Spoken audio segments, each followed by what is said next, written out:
আর vote আসলে আমি বলে দিচ্ছি আপনাদেরকে, দেখে নেবেন মুর্শিদাবাদের কোন এক নেতাকে, শুধু মুর্শিদাবাদের রাজ্যের নেতাকে দেখবেন, ভোট আসলে ঠিক জায়গায় জায়গায় গিয়ে মামা, ফুফু, চাচি, চাচা এই শব্দগুলো বেশি ব্যবহার করে।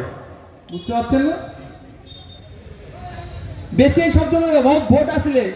আর তার ট্র্যাক রেকর্ড যদি আমি দেখি, একটা এমপির হাতে দায়িত্ব আছে, একটা এমপির রেকমেন্ডেশনে আছে কেন্দ্রীয় বিদ্যালয়ে ভর্তির জন্য প্রতি বছর 10 জনের নাম সে সাজেস্ট করতে পারে, স্বল্প টাকা নিয়ে উচ্চমানের শিক্ষা পেতে পারে ওখান থেকে। সেই লিস্ট যদি আমি খুলে দেখি, তুমি 5 বারের এমপি, তুমি 3 বারের এমপি, তুমি 2 বারের এমপি, তুমি 1 বারের এমপি, তুমি যে লিস্ট পাঠিয়েছো, লিস্টে কটা দলিতদের নাম আছে, কটা আদিবাসীর নাম আছে, কটা মুসলমানের নাম আছে, কটা মতুয়ার নাম আছে, কটা লোধা সবর জাতির ছেলে মেয়ের নাম আছে, লিস্টটা দেখলেই বোঝা যাবে। ওরা এইখানে দেবেন। কিন্তু মাসি, খালা, পিসি ভোটের সময় যে কোনো যে শব্দ দিলে ভোটটা পকেটে আসবে, সেই শব্দগুলি বলবে। এটা হচ্ছে বহুরূপী, এটা রাজনৈতিক কারবারি। এদের হাত থেকে বাংলাকে, দেশকে মুক্তি দিতে হবে। দেশকে মুক্তি দেবো অবশ্যই, শুরুটা আমার ঘর থেকে করব, বাংলা থেকে করব। বাংলা থেকে তৃণমূল বিজেপিকে যদি আমরা হারাতে পারি, দেশ থেকেও বিজেপি নিশ্চিহ্ন হয়ে যাবে। আর একটা কথা, অনেকে বলেন যে বাংলায় যদি তৃণমূল হেরে যায় বিজেপি এসে যাবে। আমি আপনাদের দায়িত্ব নিয়ে বলছি, তৃণমূলকে হারাতে পারলে বিজেপি শেষ হবে বাংলা থেকে। যতদিন তৃণমূল থাকবে বিজেপিকে ঠিক অক্সিজেন দিয়ে নিয়ে যাবে। তার প্রমাণ কি জানেন? 2021-এ তো প্রার্থী খুঁজে পেত না বিজেপি। 294টা সিটে প্রার্থী দিয়েছে, তার মধ্যে 150টার ওপরে তৃণমূলের লোককে করেছে প্রার্থী। তৃণমূলের লোককে নিয়ে প্রার্থী করেছে বিজেপি। এমনি ওরা পিছিয়ে যেত, প্রার্থী খুঁজে পেত না, তৃণমূল না সহযোগিতা করলে। তাহলে তৃণমূলকে বাংলায় হারাতে পারলেই বিজেপি বাংলায় ক্যাসেট জ্যাম হয়ে যাবে। সময় এসেছে ঐক্যবদ্ধ হতে হবে। যারা ধর্মের নামে ভোট চাইবে, বর্ণের নামে ভোট চাইছে, তাদেরকে প্রত্যাখ্যান করুন। অধিকারের নিরিখে ভোট হোক। ও তো বলে যাবে, মমতা ব্যানার্জি যদি গিফট করে পাবে, নাহলে 5টাও পাবে না বাংলা থেকে। মমতা ব্যানার্জি যদি দেয় ভাইপোকে বাঁচানোর জন্য 35টা কি 18টা কি 22টা, তাহলে পাবে। আর যদি নিরপেক্ষতার সাথে ভোট হয়, 5টাও সিট পশ্চিমবাংলা থেকে বিজেপি পাবে না। তৃণমূল তো সিনিল হবেই, বিজেপিও পাবে না।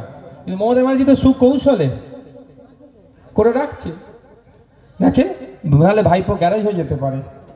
তাহলে ভাবতে পারছেন না, লিপস অ্যান্ড বাউন্স কোম্পানির অফিসে রেড করেছে, তল্লাশিতে গিয়ে কি হচ্ছে, ওই অফিসের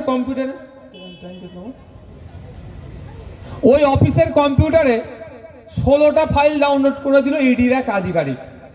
আমরা শুনে খুব হাসলাম, এ করলাম, হ্যান করলাম, ত্যান করলাম। আপনারা কি জানেন সেই ইডির আধিকারিককে এখনো সাসপেন্ড করেছে কি করেনি? আমি যতদূর জানি সেই ইডির আধিকারিককে সাসপেন্ড করেনি। আচ্ছা, ফাইল ডাউনলোড করে লাভ হলো কি লস হলো?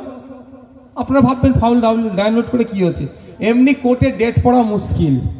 আজকে একটা ডেট পড়ে তো 3 মাস পর একটা ডেট পড়ছে।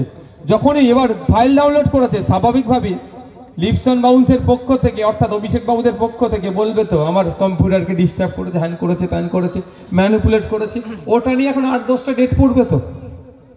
তাহলে কি হলো? ভাইপোর কাছে অর্থাৎ কালীঘাটে যে সিবিআই বা ইডি পৌঁছে যাচ্ছিল, পৌঁছাতে গেলে এখনো 3 বছর হয়তো টাইম লাগবে। আর যে ইডি অফিসার এই কাজটা করলো, সেই ইডি অফিসারকে তো আইনের আওতায় আনা দরকার। তাহলে তো জানবো অমিত শাহজি ঠিকঠাক কাজ করছে, মমতা দিদির সাথে মিশে নাই। কিন্তু সেই ইডি অফিসারকে কিন্তু আমি দেখতে পেলাম না। যদি কারো কাছে কোনো খবর থাকে জানাবেন, আমি তাহলে রেকটিফাই করে নেব। দিনের শেষে এরা এক জায়গায় উঠা বসা করে। এত অমিত শাহজির কথা মমতা ব্যানার্জি ভাবে, এত ভালো সম্পর্ক এদের, সুসম্পর্ক। সৌরভ গাঙ্গুলি দাদার, আমাদের বাংলার দাদা, উনি আবার ইনভেস্ট করছেন এতে গিয়ে, কি বলে, স্পেনে গিয়ে। বাংলায় ইনভেস্ট করবে, স্পেনে যেতে হচ্ছে ওনাকে। যাক, সেই বিষয়ে যাচ্ছি না। তো দাদার বাড়িতে অমিত শাহজি আসছেন, কি খাবেন সেটা মমতা ব্যানার্জি ঠিক করে দিচ্ছে। মানে এত ভালো সম্পর্ক। অমিত শাহজি মিষ্টি খেতে ভালোবাসে, কি ঝাল খেতে ভালোবাসে, কি টক খেতে ভালোবাসে, মাছ খেতে ভালোবাসে, কি আমিষ কি নিরামিষ, সেটা মমতা ব্যানার্জি কাকে বলছেন? দাদাকে বলে দিচ্ছে, আমাদের বাংলার দাদা সৌরভ গাঙ্গুলিকে বলে দিচ্ছে যে অমিত শাহজি আসবে, তুমি এই এই এই খাবারটা রান্না করবে। ভালো সম্পর্ক না হলে কে কি খায় সেটা জানবে কি করে? বুঝতে পারছেন না? আর আমাদেরকে দুটো ফুল মিলে ফুল বানিয়ে ছেড়ে দিচ্ছে। ফুল মানে বোকা, ওই ফুলের বলছি ইংলিশে। দুটো ফুল মিলে আমাদের মানে কি? শুধু নওশাদ সিদ্দিকীর কথা বলছি না, বিশ্বজিৎ মাইতির কথা বলছি, লক্ষ্মীকান্ত হাসদার কথাও বলছি। জনগণকে ফুল বানাচ্ছে। তাই সময় এসেছে, অনেক তো মানুষ, কিছু মানুষ তো জোড়া ফুলকে দেখলো বেশ কিছুদিন, কিছু মানুষ বড় ফুলকে দেখলো। সব ফুলই কিন্তু এখন এক্সপায়ার হয়ে গেছে। সব ফুল থেকে এখন দুর্গন্ধ ছড়াচ্ছে। কেউ সুগন্ধি আর দিচ্ছে না, এদের ডেট ওভার হয়ে গেছে।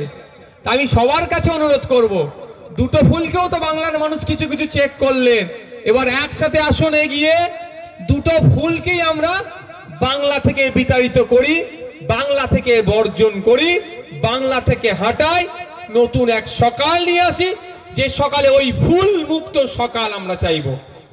হবে তো নাকি ভাই? হতে হবে, হতে হবে। এরা একে অপরের পরিপূরক। এদের দুজনকে না হারাতে পারলে, একজনকে হারাতে হবে, অন্যজন এমনি তাড়াতে হবে। তৃণমূলকে হারাবো আর বিজেপিকে তাড়াবো। তৃণমূলকে হারাতে পারলে বিজেপি আউট হয়ে যায় মার্কেট থেকে। তাই অনুরোধ করব, আমরা 2024 নির্বাচন আসছে, উলবেড়িয়া থেকে আমাদের এখানে প্রথম পদক্ষেপ হবে, উলবেড়িয়া থেকে বিজেপি এবং তৃণমূলকে হারাবো এবং আইএসএফ এর প্রার্থীদেরকে বিপুল ভোটে জয়যুক্ত করব। এমন আমরা প্রার্থী তো এখান থেকে পাঠাবো, পার্লামেন্টের জনবিরোধী যে সমস্ত বিল আসবে প্রতিবাদ করবে। চাই তালাক হোক, তালাক বিল হোক, চাই সিএ হোক, চাই কৃষকদের বিরুদ্ধে যে সমস্ত বিল আসছে বা জনগণের বিপক্ষে যে সমস্ত বিল আসছে সেই বিলের বিরোধিতা করবে, তেমন লোককে পাঠাবো। অনেকে বলবে একজন গিয়ে কি করবে, তাদেরকে বলবেন 294 এর মধ্যে মাত্র একজনকে আমরা আইএসএফ এর তথা সংযুক্ত মোর্চার দিকে পাঠিয়েছি। মমতা ব্যানার্জির ঘুম হারাম করে দিচ্ছে। আমরা যদি উলুবেড়িয়া থেকে পাঠাতে পারি, মোদিজি ঠিকঠাক করে ঘুমোতে পারবে না, বা মোদিজির জায়গায় যে কেউ আসবে সে ঠিকঠাক করে ঘুমোতে পারবে না, সেই যেই দলেরই আসুক না কেন। এই মোদিজি বলেছি মানে এটা ভাববে না তাহলে কি তৃতীয়বার জন্য আসা গেল নাকি? মোদিজি হতে পারে, রাহুলজি হতে পারে, নীতিশজি হতে পারে, আমাদের দিদিও হতে পারে। প্রধানমন্ত্রী হওয়ার শখ জেগেছে, ইনিও যদি ওখানে বসে, তারকে ঠিক করে ঘুমোতে দেবে না উলুবেড়িয়া থেকে আমরা যাকে পাঠাবো। কারণ পিছনে টিউনিং করার জায়গা থাকবে না তার। বলে যা, মানুষের জন্য বলে যা, কে হিন্দু কে মুসলমান দেখার তো দরকার নেই। মানুষ খেতে পাচ্ছে না, আমার ভাইটা রক্ত পাচ্ছে না, ও রক্তের ব্যবস্থা কিভাবে সরকার করে দেবে দায়িত্ব নিতে হবে।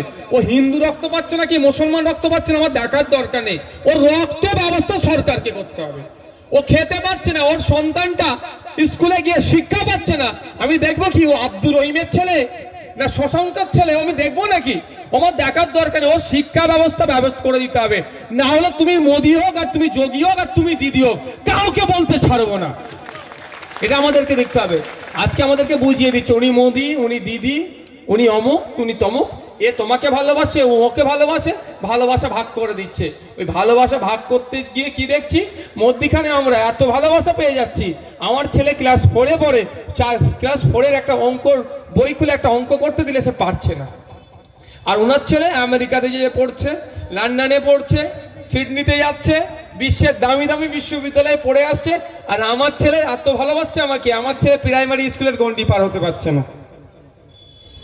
এবার আমার ছেলে আমার ভাইপোর কথা ভাবতে হবে। দিদিমণি তার ভাইপোর কথা ভেবে বিজেপির হাতে যদি অর্ধেক সরকারটা তুলে দিল, বিরোধী মানে অর্ধেক সরকার তুলে দিতে পারলো, তাহলে আপনাকে আমাকে আপনার আমার ভাইপোর কথা ভাবতে হবে না? আপনার আমার ভাইপোর কথা ভাবার সময় এসেছে। সকলে ভালো থাকবেন। শেষ করার আগে বলছি ভাই, আপনাদের এখানে সিভিক ভলেন্টিয়ার আছে তো? তারা অনেক কঠিন দুর্দশার মধ্যে দিয়ে জীবনযাপন করছে ভাই। মাত্র 9,000 টাকা মাইনে তাদের, তাতে আবার মেডিকেলের জন্য নাকি আবার শুনছি টাকা কেটে নেয়। এই পুজো সেই পুজো, এই কাজ সেই কাজ, এই নবী দেওয়া সেই নবী দেওয়া নাকি তাদের কাছে চাঁদা নেয়। তারা যাবে কোথায়?